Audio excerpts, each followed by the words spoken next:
Gentlemen, hello and welcome back to the High School Star League live semifinals between Crescenta Valley and Mission High School. Now, we are Reseda High School. Mission. Yeah, Reseda I'm High still School. back in the old game that was so hyped. Ladies and gentlemen, I'm so excited to be getting into game number 2. Now, we saw Reseda take game number 1 with a 36-minute slogfest. Yeah. They really took their time taking objective after objective.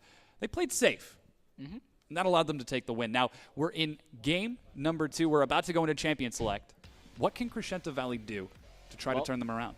I mean, they just got to think about last game. Last game, a few mistakes they made, especially with the roaming coming around up into top lane. They lost a tower. They lost an inhibitor tower, actually, which is kind of really important, obviously. So they say make sure not make mistakes, have a clean slate, really. You know, they beat these guys before. They just had to go in the mentality saying we can beat them again. They certainly are capable of turning it around. They put out some really, really impressive play, and we're just confirming with the players that we need to say go. Yep. And we are just totally thrilled to be bringing this game out. Now, Crescenta Valley, they're going to be on the red side this time. That means they're going to be on the late pick. And instantly, the ban coming out for that Lee Sin just because of the respect. That was some really, really crazy. Lulu Mainunu is capable of doing some really, really crazy Lee Sin play, playing that very, very mobile style champion. Yeah. So, also going to be seeing a Braum ban coming out from the side of Reseda High School. Want to take out that support, as well as Morgana and Yasuo from the side of Crescenta Valley. So, some fun facts about these teams. There are actually 9 people that just graduated from high school in this game. So, basically, last time they'll ever be able to compete in the High School Star League. It's also the first time, too. That means they've got the whole collegiate world opening opening up to them. The only person who didn't graduate is going to be Crescenta Valley's Wazers. Yep. He's only now entering the 11th grade, which means he's got another 2 age. years of High School Star League ahead of him, whereas everyone else is going to be looking to join, get that collegiate scholarship money to really help them get into college. Yeah, and obviously going against the Titans Cerritos High School, they actually just became seniors the upcoming school year. So obviously just some interesting stuff. Anyway, for the bands coming out though, Lulu is the last band, as well as a captain from the side of Reseda and Crescenta, respectively. First pick, though, is going to be Tang Tang on that KO. Wants to take that one away from Flash. Obviously, last game he did really well against the KO, and now he's like, you know what? I'll give you a taste of your own medicine. Though Tang Tang took Irelia and had an amazing effect with that tanky-style champion. Taking the Kale this time around, to me, that says that he wants to go for a similar siege composition. Reseda High School are going to be looking for those really powerful, objective-based pushes. Once again, Noggin Whacker back on Ziggs, that super, super powerful siege, wave clear, and short cooldowns for additional sustain. So I would be completely unsurprised to see that picked up later on. Now, if this is actually going to be a Thresh Jarvan lock-in for Reseda High School, there's an opportunity for Kal-El to take that Ziggs away. Yeah, this is actually really interesting because Morten Morte, he is actually not a big Thresh player. Obviously, all the supports we see, we're like, yeah, they're Thresh players. They're all Thresh players. Like, similar how all junglers are Lee Sin and Elise players. But Morten Morte's favorite champions are actually more passive supports. He likes going Morgana. We saw his, he likes going Morgana, Lulu, Janna. This passive supports, we're going to be seeing him on the Thresh now. We'll see how it works out. But interesting stuff. Fallout Reach on Jarvan. One of his most played champions in the jungle, actually, which is obviously very exciting to see. Don't see a lot of Jarvan players anymore. And he actually played it 3 games, all 3 games, in their round of 16 match. So obviously it's a champion he loves to play. Yeah, the Jarvan should be pretty entertaining to watch. Having the Dragon Slide for the very fast ups, being able to catch a target out of position really quickly, and then just follow up with a Cataclysm to further lock them down. Now, Lulu Mainunu on Kog'Maw. He doesn't have any escapes outside of Flash. Kal-El on Orianna in the exact same position. If Fallout Reach can manage to get some decent damage on him with an early Spirit of the Elder Lizard, he's going to have no trouble shutting down those carries. Only trouble is, will he be able to drop the Cataclysm in time for the Ionian surprise? Yeah, a Cathian surprise. Cathian surprise. Yeah, that's it. Anyway, the thing is, though, Kha'Zix has been coming back a lot because heal is a lot more popular nowadays. Because originally, you can't go Kog'Maw because he'll just get taken down, can't get away, has no innate escapes, as you were saying. But the fact that heal is very popular nowadays on AD carries always, sometimes on mid laners, as well as Mikhail's coming back is a very good item. The thing is, you see a lot of Nami Kog'Maw because Nami is very good at keeping an AD carry safe, and Kog'Maw needs a lot of protection. So last pick coming up here is possibly Renekton, but we do see Reseda High School. They go ahead and lock in a Ziggs and a Corki. So. And that's no surprise there. Yeah. Just a good kid on Corgi. He had a bit of a rougher laning phase early on, but the moment he completed his Triforce, he got into team fights, and I don't know how he does it. He can skirt around the edges like a ballet dancer, tossing out missile barrage after missile barrage. Even Noggin Whacker on Ziggs, typically an immobile champion, he would use his satchel charges to go into the enemy team and toss out more bouncing bombs. That's how confident he is on that champion, despite all of the changes to the Sheen, despite the changes to his short fuse, despite the changes to him in general. He's still so incredibly confident on that. And again, a very, very powerful siege composition from Reseda High School. This time, though, there's a lot better frontliner for Crescenta Valley. That's going to be Renekton. Yeah. Flash in the top lane. Renekton as well as a Vi coming up. So, as you're saying, huge champions to just go into the back line. Also have an Orianna. She can bring the ball onto one of them. Get a great shockwave going out. But, of course, they do have to be careful because Jarvan, really strong frontliner. Kale is very good at protecting somebody. And then the thing is, they have to be careful once again because the poke coming out from Noggin Whacker and Jessica Kid, it could happen again this game. And last game we saw, it worked really well when it came to taking down towers, getting down objectives. They just siege down the towers so well with that one. So we'll see how they decide to play this one out. But so far, Reseda High School up 1-0 in this best of 3, guys. It's the semifinals. Winner of this will be facing off against Cerritos High School, currently undefeated throughout their whole career in the High School Star League. And after the semifinals matchup we saw, really strong showing from them. They're a scary opponent, but going back over, Reseda High School versus Crescenta Valley High School. And we'll have to see how this one plays out. I'm a bit intrigued by the mid lane matchup. Yeah. That's going to be an Orianna versus Ziggs. And having the incredible ball delivery system from Renekton, from Vi, you don't really have to worry about them getting out of range too often, unless it's a Vault Breaker followed up by a max range assault and battery from Vi. Yeah. Being able to drop that command shockwave and catch multiple targets, that's really going to help Kal-El out. He's already taking the Ignite too, and that's the second time we've seen an Orianna with the Ignite. Yeah. Really aggressive, kind of Orianna play coming out. So the interesting fact about this best of 3 is that in the quarterfinals where these two teams faced off, actually Reseda High School won the first game. And this is what happened in the semifinals as well. Reseda High School, as you said, picked up game 1. We'll see how they do in the second game because, if history repeats itself, Crescenta Valley could come back and pick up 2 wins in a row. But we obviously, different time. The mid laner was sick last time for the side of Reseda High School. That's something they attribute to their loss. And we'll see how they're able to come back in this game now that, healed up, they're healthy. See how it goes out. They dropped that heal summoner spell? Yes, they're on the Rift now, so guys, we'll be seeing what happens in this.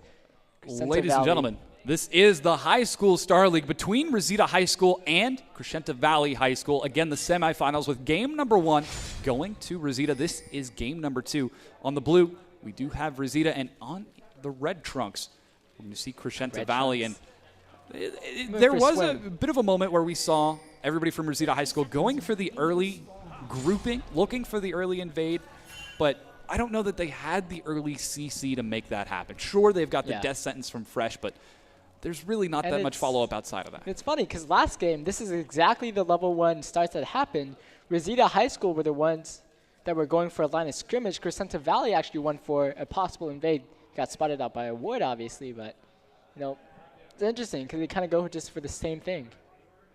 And we do have defensive lines coming out from both of these teams. They don't want to take any chances. Crescenta Valley, like you mentioned, in the semifinals, or in the quarterfinals, lost game number 1 to Reseda High School. Yep. It's the exact same position that they're in this time, and they ended up winning the series 2-1, which allowed them to advance to the semifinals here in San Diego. Now, they're in the exact same position again, and while the team compositions and the champions themselves might differ, there really isn't that much that's too different on the map. I mean, sure, they're in a live setting, but they've played under worse conditions. Yeah, being sick. Mission San Jose High School, they credit the one that lost against Rios. They credited their one tie because one of their players' dads was hogging a lot of bandwidth and they had 500 ping. So things happen when you're playing at home. But now they're in the live setting, hopefully no lag. Hopefully theoretically, all going to be smooth. In theory, everything should be fine, but I am very much looking forward to this game. And so far, it looks like it's going to be pretty passive. We've got a little bit of early flay damage coming out from Morte, but he is just going to be punished by the early true damage from Kog'Maw, trying to bring Morte down. Now, there is a Face of the Mountain shield onto that Thresh, so he's going to have no problem regenerating health once he gets those charges back. It's just so interesting to see the tables turn. Morte this time, he's the one playing the Thresh. It was Wazers that was making big plays in the bottom lane on that Thresh. It's probably one of the bigger reasons as to why they did so well in that bottom lane. It's why, they say they have a lot of synergy, they win bottom lane a lot. And, a lot of it is because Waz is just so good on Thresh. But this time he's on Nam, he's on a lot more of a very, very passive bottom lane, actually. So we'll have to see how they do with it. Because going aggressive against a Corki and a Thresh could be a little bit risky in the early game. But right now they're putting on a lot of pressure, pushing up the lane. I like the fact that they're trying to shut down just a good kid on Corki. They recognize that he's going to get a majority of his damage from the Triforce, from the Sheen. And that's a solid 1,200 gold away from where he currently is. He's sitting at about 500 right now, so shouldn't be too terribly difficult. But as long as he can continue to farm onto turret, which he's doing just now, shouldn't have that much to worry about. Now, we do have a gank coming in from Jarvan, but an early ward from Kahlua is going to spot that out. And again, everybody's just playing safe. Yeah. Nice passive landing phase. Crescenta Valley are one game away from the consolation match. It's going to be hovering around in the bottom lane. Follow Reach once again, they want to get on to Wazers and Kahlua. They're the strongest lane or possibly the strongest lane. There's Death Sentence is going to find Kahlua. He's taking a lot of damage. There's Jarvan in the background, but he has to get close. Kahlua is brought low. He does have his flash available. Ignite is dropped. Heal as well. Here's Lulu Mainunu for a counter. But the early level 3 advantage before Wazers can get that second tick of the ebb and flow means that that's actually going to be Kog'Maw backing away. And just like that, the bottom lane for Reseda High School are safe. I'm actually not too sure what happened there. Follow Reach had a perfect lantern to grab, but it just didn't work. He did not get over across the map there, across the lane. That could have been a very good kill for them because it's an EQ1 Jarvan. He has flash if he needs it. And they had a nice hook as well coming down, but he just couldn't close that distance with the lantern, oddly enough. Very interesting, but yeah, unfortunate. It's entirely possible that he may have just misclicked. Yeah. Tried to click on the lantern and then click past it, and by the time he ended up getting back to the lantern, object had faded off the map. And it's not that big a deal. They got the heal off of Kog'Maw. Yes. Now here's Fallout Reach looking for a gank on Kal-El. And Kal-El doesn't even flinch. Nope. Drops the command protect, dissonance for movement speed. Casually going to walk away from this. So he'll be safe after that. So 5 minutes in, 0-0. Once again, a really passive start coming in from these two teams. I wouldn't call it entirely passive. Oh, yeah, Fallout Reach has already gone for no 2 kill ganks. This start. Yes, no kills. To be exact, but here's and Lulu Mainunu, and insta-flash from Tang. Great juke, some amazing reflexes. And there is still flash available for Lulu Mainunu. He's running pretty low on mana. So he's going to have to get the full 1-2-3 combo. Here's Fallout Reach, but with Tang still low and without flash, I don't know that this is an engage that they want. Yeah, he's just there to make sure his top laner doesn't go down. Obviously, Tang staying there even after being low. Little risky, obviously, coming out from him, so he'll be okay. It's now 6 minutes in. Still no kills on the board, no turrets. Everyone is just continuing to farm it out, playing nice and defensively. Death Sentence from over the wall is going to find Wazers. Flayback means he takes a bit of damage, but no follow-up from Good Kid. Means that Wazers walks away with his life. Interestingly enough, Good Kid is looking for the Phage this time around. Not rushing into that Sheen for additional bonus damage against a very squishy Kog'Maw and a very squishy Nami. Ooh, he gets caught up in the Aqua Prison. Actually will be taking some damage for that one. And Kahlua and Wazers, they're not actually very ahead.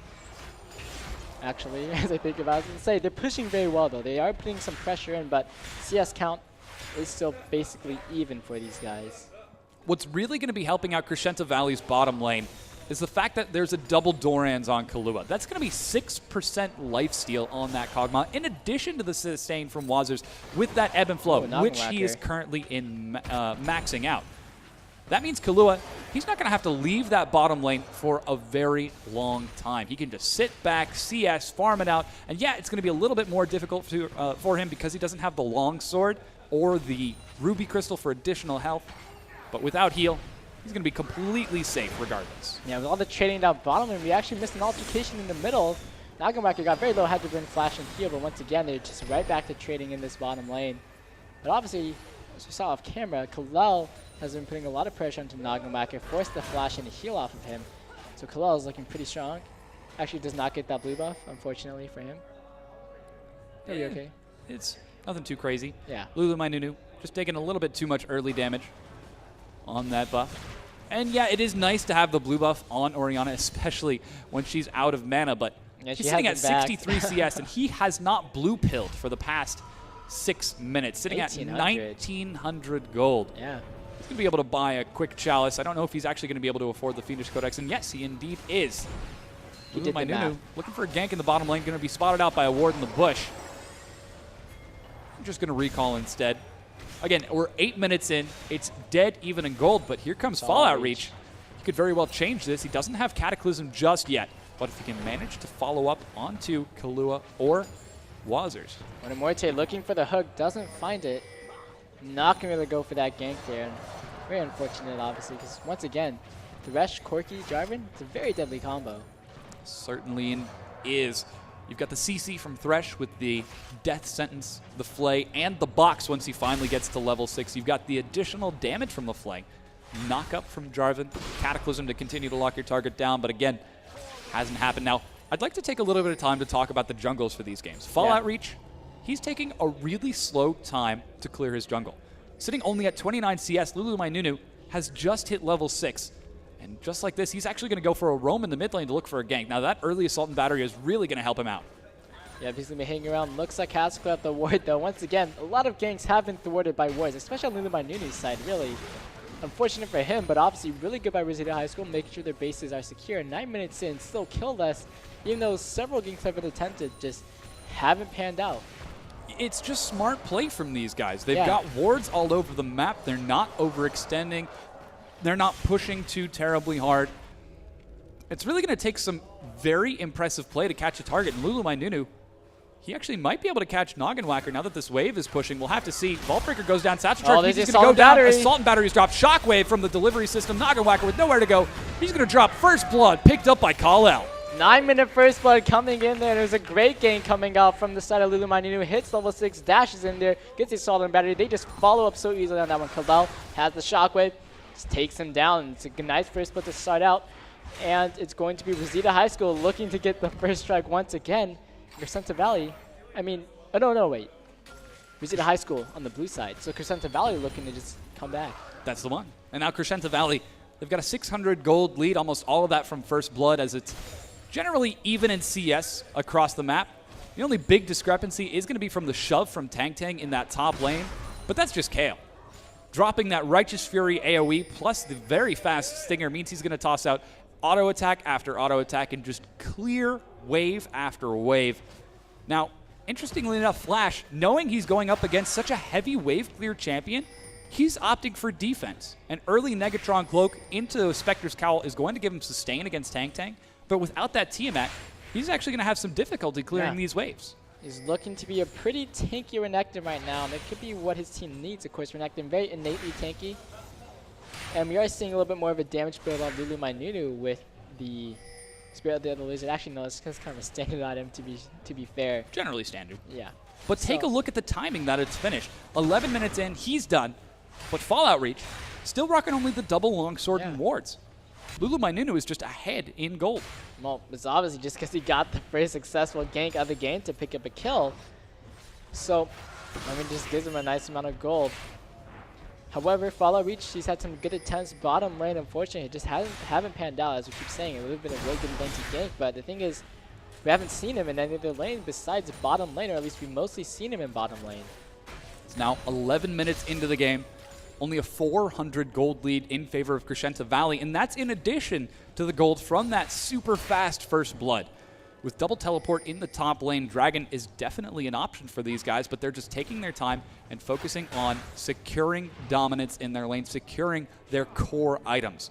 Again, that's going to be the Trinity Force on Just a Good Kid and the Blade of the Ruined King on Kahlua. Once those main items are completed, watch for some roams around the map to try to secure some big objectives, like Dragon, like a turret in the mid lane. Yeah, it's been a very long laning phase coming out from these two teams, playing the slow-paced games as we would expect, just from their play styles, from what we've seen before. And 12 minutes, 1 kill on the board. Pretty different from last game, which started out very aggressively. However, possibly a gank down in the bottom lane. Fallout Reach cannot find it. Yeah, looks like Fallout Reach is just continuing to put pressure on. Now, we do have Lulu Mainunu in a good position to go for a gank in the mid lane as he does have Assault and Battery. But instead, he's just going to continue roaming around, and he's just being spotted out every which way. He's not able to get onto any of the squishy targets for Reseda High School. And the fact that he's essentially just farming up for this point in the game, he may as well be an Udyr. Just sitting in the jungle farming out, but action in the bottom. Yep, a lot of damage coming down between these two guys here. However, no kills coming of it once again, but a lot of poke damage coming out. Very risky for Wazers and Kahlua. Of course, probably a lot less damage. There are two components, Trinity Force finished up as well for just a good carry, but they're still trying to trade out here. Here's the hook coming in onto Kahlua because the gank is coming in. The box gets dropped down. The Cataclysm onto Kahlua here. They're trying to get to somebody. Valkyrie inside of the Cataclysm kicks up the kill. Just a good kid with that one. Teleport, double teleports coming in here. Kills going down as 3 members are down. Double kill coming in here. That is going to be 4 members down as Kalel finds Noggin Whacker over trying to get over to that bottom lane. And that was so unfortunate for Lulu Mainunu right there. Trying to get the very, very fast Vault Breaker to catch that Kale, but unfortunately, he didn't make it over the wall, and just like that, we do have Crescenta Valley taking an impressive lead. They picked up 4 kills for 2, bringing them to 5-2, and secured the first dragon of the game 13 minutes and 45 seconds in, giving them a nice 1,700 gold lead. Now, the way these guys have been playing, that's basically nothing. They're playing it out so patiently, so passively, waiting for the late game, that Crescenta Valley, they may as well just be even with Reseda High School, seeing how Reseda High School has been playing. Though a very, very impressive counter gank means that Crescenta Valley are going to be ahead.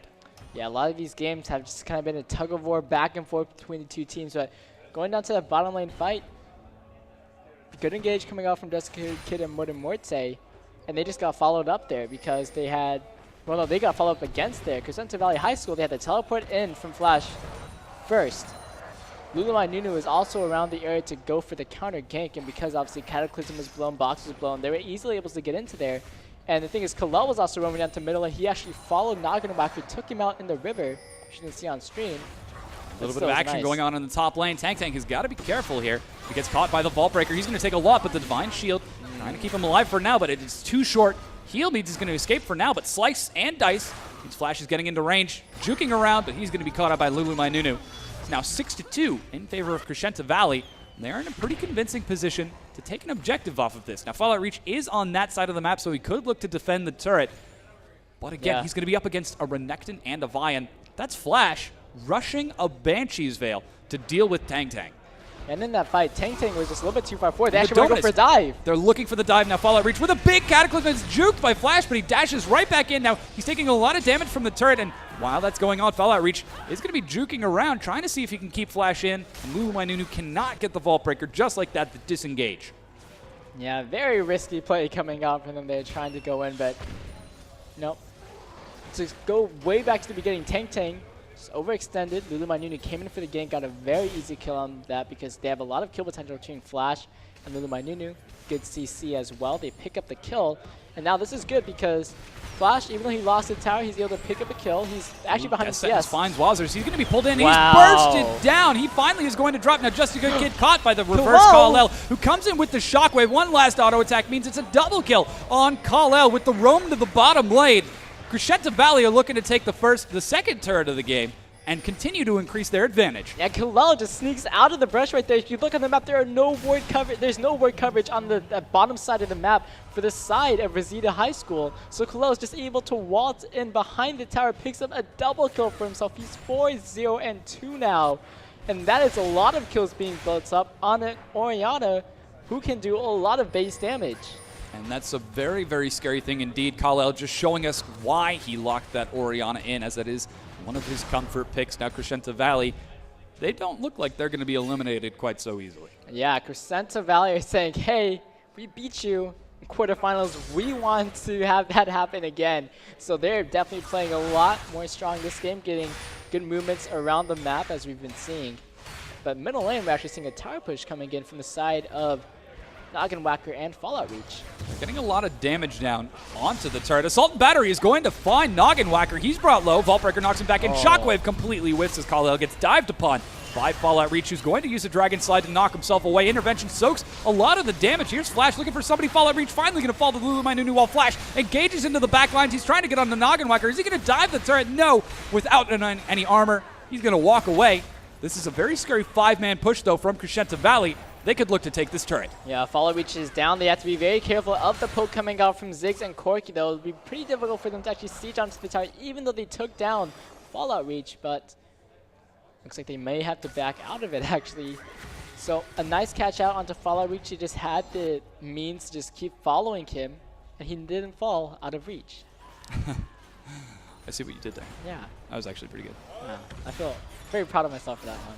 18 minutes in, we do see weekend. a nearly 4,000 gold lead in favor of Crescenta Valley, but with that tier 2 turret going down, Reseda are showing that they're still competing rather well. They're taking turrets, they're contesting the right fights that they know that they need to contest, and as long as they continue to keep Crescenta Valley on their side of the map, then Reseda, they'll have the freedom to clear the jungle. They'll have the side that favors the Dragon Pit.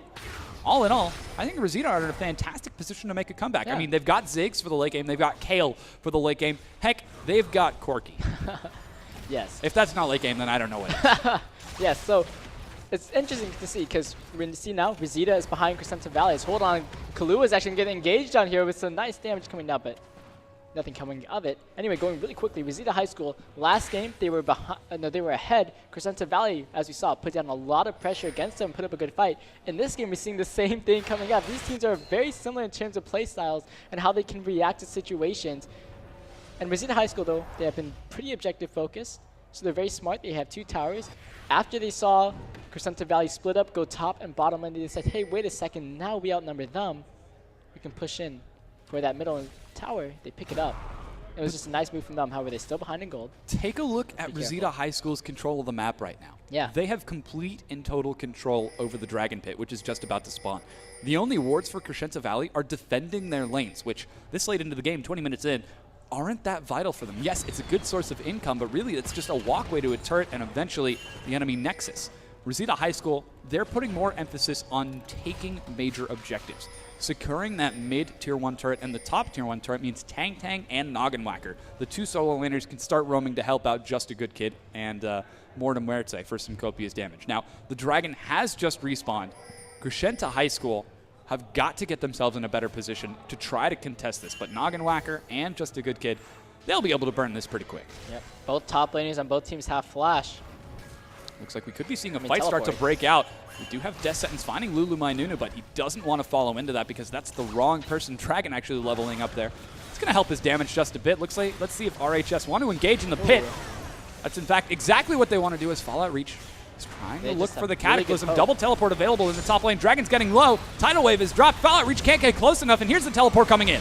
Yeah, and there's a shockwave onto 2, the Cataclysm being dropped down. Unstoppable Kalel finds another kill for himself. Meanwhile, Lulu Mainunu gets on the tank, he flashes in, takes down Fallout Reach in the backline. Tank trying to get in. He's trying to take that Kalel. He does get the shutdown, but he does go down. A 3-to-1 exchange. Really, really solid play coming out from Crescenta Valley, able to take the Dragon and secure for themselves 3 kills, losing only Kalel. And yes, that is going to give a lot of gold over to Tang Tang for securing that, but it is now a 2-to-4 push. They've got Kog'Maw splitting in the bottom lane. 2 members keeping both Just a Good Kid and Mortem Muerte occupied in the mid lane. Now 21 minutes in, Crescenta Valley, they're starting to increase their advantage more and more by taking those small little objectives, by securing the Dragon, by securing map control. They're able to contest Reseda High School's objective style play. Yes. So now we'll be seeing what the 2 teams decide to go for here, because so far starting to look a little bit more back and forth, but Reseda High School still able to apply a lot of pressure. Coming into team fights, it was a great shockwave from Kalel. Telewave as well came across from Wazers. Didn't quite hit on the same target, but still able to kind of spread it out, get some nice CC going. We're able to follow up on that. So ward coverage on the map, we're seeing a lot more wards coming out from Crescenta High School now. They just want to get it around. A few pink wards coming out inside their own jungle, because right now it's going to be just I'm trying to play safe, make sure that Reseda High School isn't looking for something too big. Now we'll be seeing middle lane. Look at the damage from Kalel. 22 minutes in, he's finally finished that Rabadon's death cap. He was just able to chunk down Noggin Whacker, the most important carry for Reseda High School. If Noggenwacker's low, that means he's not going to be able to get up close with those forward satchel charges that he's so fond of. And this poke coming out from Crescenta Valley means that whenever they do find the engage, it's working. Already, we can see Noggenwacker drop down to 500, 600 health. Just like that, he's got to walk away, and this potential siege from Reseda High School is denied. It could very well become a dive as Crescenta Valley are looking for the tier 1. So this is interesting because you're seeing, looking over at the Kog'Maw build right now on Kahlua, he went for the Rain King. Now he's actually picked up a Sheen, so that's a Trinity Force build coming in for him, which is really interesting because he'll have a lot of damage and a lot of utility as well, but he just isn't really prioritizing a lot of attacks. He'd obviously get some from Bork, get some from the Zeal, but not like as much from a Static Shiv or Phantom Dancer. You know, it really reminds me of Season 1, Season 2 Kog'Maw. Going for the Madrid's Blood Razor, which is an item that doesn't exist anymore, and the Trinity Force. You did percent health with every auto attack, plus attack speed, plus bonus crit, plus so much more, and you slowed. Phage used to slow back in the day. You youngins wouldn't remember. I feel like Kahlua. Oh yeah, I did. He is going That was so long ago. That was so long ago. Season 1 or 2, about 2 years ago. But this is a bit interesting. Tang, split pushing in the top. Finds himself a little bit overextended, and Crescenta Valley they're just looking for the pick, and they're finding it. Shockwave coming in onto Noggenwacker. He gets bursted down. Kahlua with the kill. They destroy him right there, and they just use so much to take him down. And with that, Zig's dead. They're now completely free to siege up in the mid lane. Tang is looking for a flank to come in from the side, but he's going to be collapsed upon. This is a bad position for Tang, and already Flash collapsing onto him to try to lock him down long enough to allow the rest of his team to catch up and bring him down. I don't know if Flash can actually take him in a 1v1. He needs to drop the Dominus soon. Ebb and Flow means that Tang has got to walk away. Intervention keeps him alive, but he's got nowhere to go. Flash is on cooldown. Teleport on cooldown. He's going to be dropped to Kal-El, who's fed yet another kill, rocking a 12 KDA 25 minutes in. Man, that is so scary right now for Kal-El. But we've been seeing once again, Tang just gets caught out. He gets caught out so many times, just overextended right now, and is not as good as he was on the Aurelia, unfortunately here. You know, he took that to try to say to Flash, like, hey, you took the KO. Okay, I can do this. Let me show you how to do it. But it's just getting a little bit too full of himself. Yeah, he does have the Gnasher's Tooth. He does have the needlessly large rod, which means he can clear waves super quickly. But the rest of his team is just being poked to death by Orianna and Kog'Maw.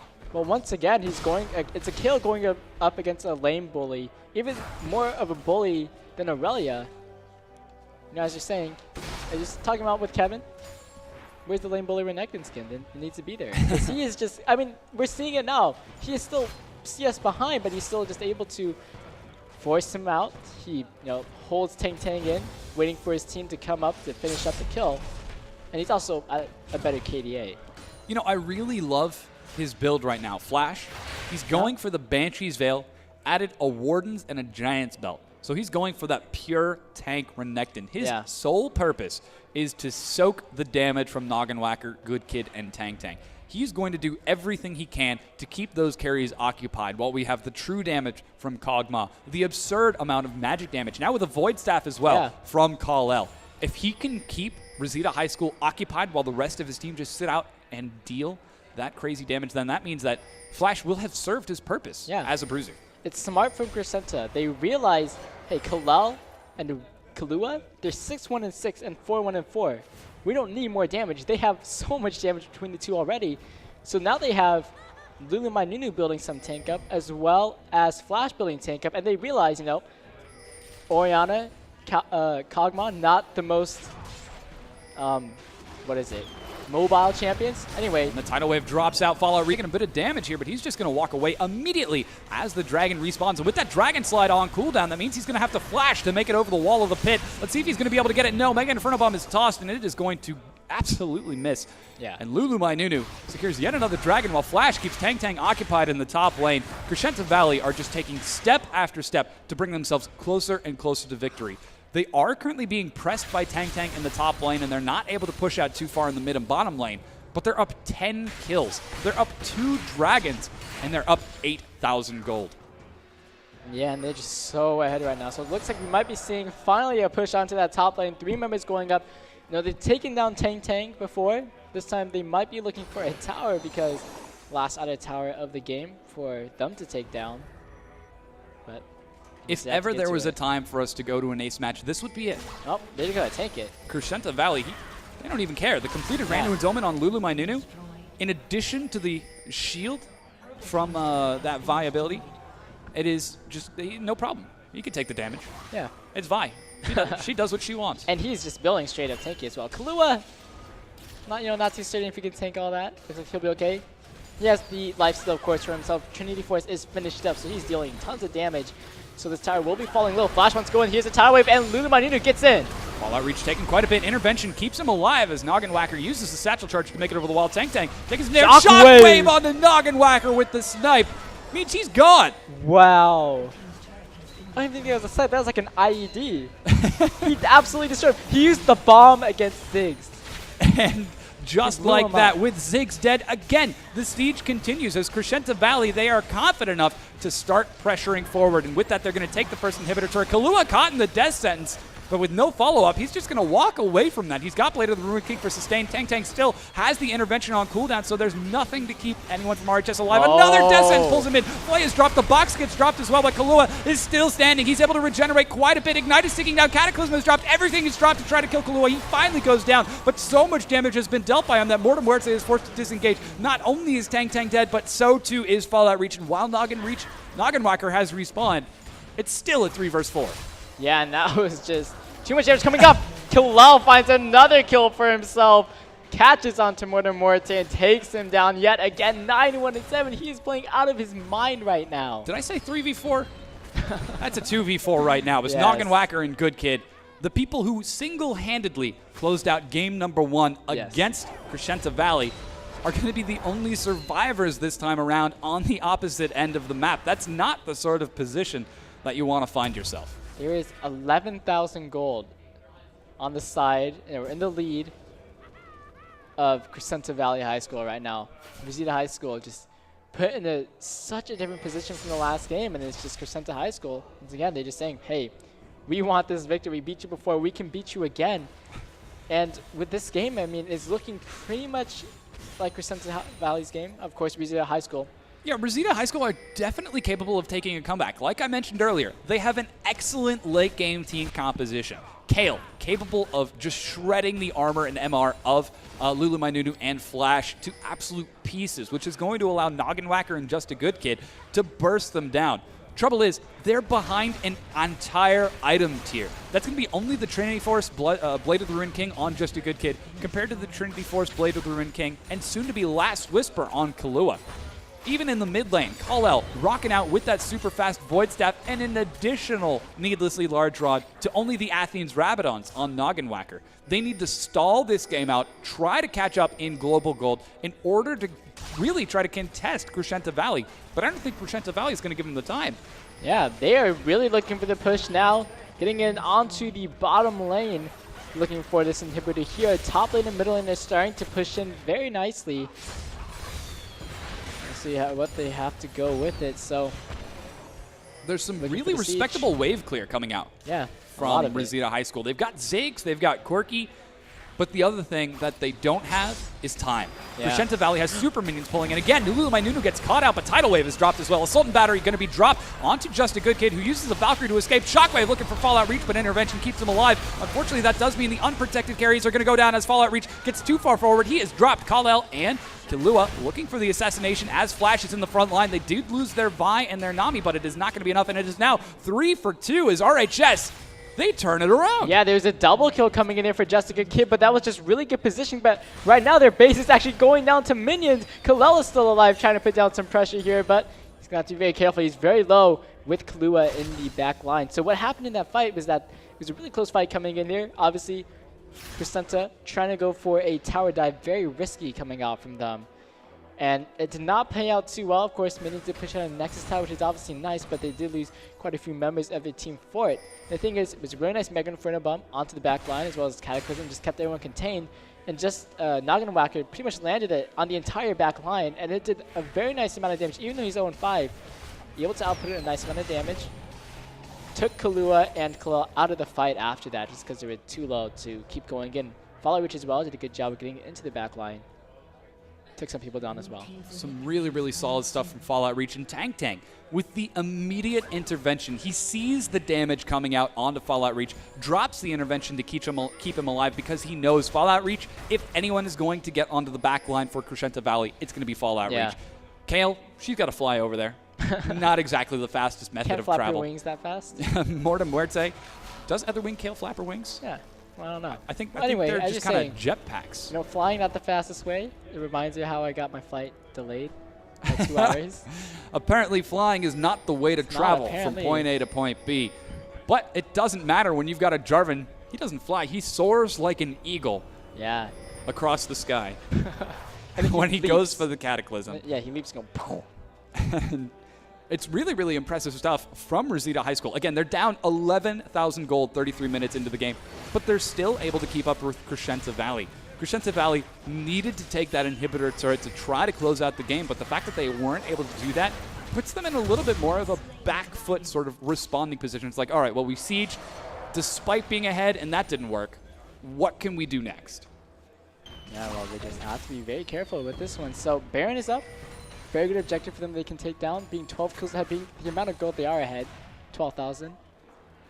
I mean, it's just team fight, for one thing, was behind under a tower. It's obviously not the best place to fight.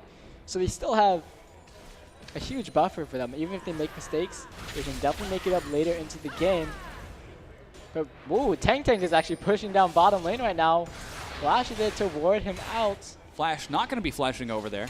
Well, he was there in a flash. Yes. But in the meanwhile, the inhibitor siege continues. Flash Shockwave. Oh. Going to be missing for now, but nice Valkyrie. With that Shockwave gone, Fallout Reach is looking for the engage. If he can get onto Kahlua, that would be huge, but Kahlua has too much damage, and Fallout goes down. A great Mega Inferno Bomb is tossed tidal wave for the re-engage. Means Noggenwacker has got to be careful. As Good Kid and Noggenwacker are trying to deal with Kahlua, but they just can't keep up with it. The heal Mikhails keeps him alive for the time being. This is such a crazy fight as Lulu Mainunu is just kiting him around, and the bouncing bomb means that Vi is still alive. Wow. A quick 2 kills as Tang, who flashed to join the fight, ended up going down. In addition to Fallout Reach, just some amazing control from Crescenta Valley. That's the sort of fight that they needed in bottom lane. And hold on, Jessica could actually found him, but he's getting bursted down as the back out of there. But that is the reason I've been talking about why Kog'Maw is so strong now, because people can just heal him. The heals came in from Wazers, from his own heal. He stayed alive, even though he went so low. Also the shield coming in as well. They're just able to protect him so well and protect each other as well. Crescenta Valley High School get out of there. They pick up an inhibitor as well as 2 kills. And Reseda High School, they're playing really excellently right now. We don't want to detract from the skill of these players at all. Reseda High School were able to delay that fight long enough to keep Just a Good Kid and Noggenwacker alive. With a crazy, crazy, super fast Valkyrie, Just a Good Kid dodged the flash Shockwave. Noggenwacker was able to sit in the back lines and toss out his Mega Inferno Bomb onto Fallout Reach's Cataclysm. And while they did lose the inhibitor, this is the exact same position that they ended up taking a really successful fight in the bottom lane. This is not a position that RHS is unaccustomed to. Yep, so Baron's going to get started up by Crescenta Valley. And actually no wards on the side of the map here from Reseda High School. They had no idea that this is happening. And it's going to be an easy Baron. That's just the control of that taking that inhibitor affords to Crescenta Valley. With the super minions pushing in the lane, with all of the waves pressured up, Crescenta Valley have complete and total freedom of the map. In the past 4 minutes, the only time that I saw anyone leave the base from Reseda High School was Just a Good Kid to clear out his red buff. That doesn't bode very well. And whoa, Kal-El gets caught by the death sentence, but again, no follow-up means that this inhibitor is going to be sieged. Yeah, they just don't want to engage on that Baron Dove team there, so they're playing very, very carefully. Even though that was a nice hook onto someone that they want to go for, they just don't want to go for it. Of course, you know, memories of Reseda High School a little bit too far behind to follow up immediately as well. And seeing as how LoL has been bursting people down, they could likely just do it again. So huge minion wave in the bottom lane. The tower will be falling. Yeah, really, really big push coming out from Crescenta Valley. They've got a lot of damage in addition to Baron buff. Look at this, Flash and Lulu Mainunu. They don't even care that they're taking the brunt of an entire team's worth of poke. And the inhibitor actually being forgotten there as Lulu Mainunu gets bursted low. He's actually going to be forced to retreat off of this, but hashtag worth. Yep, they pick up the inhibitor. They are able to make a nice escape here and possibly, no, I don't think they'd want to stay in here. However, once again, picking up the inhibitor. 2 inhibitors down, top and bottom lane, and they can just, now they just have so much control over Reseda High School. They can get it on the map, keep going for more objectives. Middle lane, obviously, they want to push in now, and it just gives them so much siege potential because Reseda High School has to deal with the top and bottom lanes pushing in. And now with those lanes splitting, we do have Crescenta Valley not even going to recall. Already using that Baron regeneration to its fullest, as we can see Lulu Mainunu already almost back at full health. And the siege continues once again. I'd like to see the exact same thing happen. Have Flash and Lulu Mainunu lead the charge and just try to get onto the turret so that Killua and Kal-El can just bully it down. Though this time RHS, they're wise to that strategy. I don't think they're going to let that happen again. Yes. So now middle lane push coming in. The thing is, both of these teams have some really nice poke and wave clear coming up from them. However, it's just so much. There's the range on Killua right there, able to poke down that tower.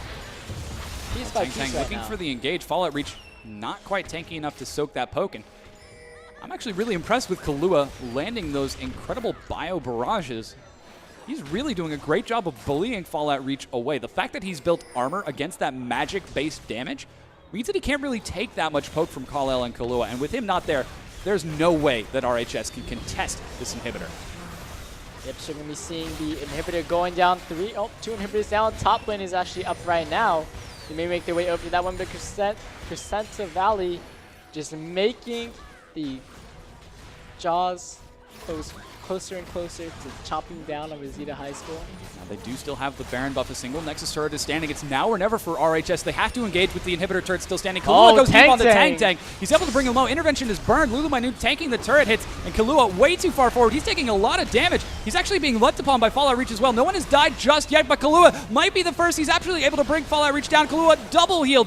Finally going to be able to shut down Tank. Ziggs follows as well. Mortem Muerte gets low, and this is a double kill being picked up by Killua. The heals on double kills are keeping up, and the Nexus falls. Crescenta Valley take us to the ace match, ladies and gentlemen. We're going to be seeing Game 3 of Crescenta Valley versus Reseda High School coming up to you guys soon. And the question is, will history repeat itself with Crescenta Valley High School coming back, picking up a loss, a win, and then a win? Or does Reseda High School find the vengeance that they want and take down the quarterfinals opponents that they lost to and go on to the finals? We'll certainly find out. Ladies and gentlemen, don't go anywhere. This is the High School Star League live semifinals. We'll be right back with the ace match between Crescenta Valley and Reseda High School.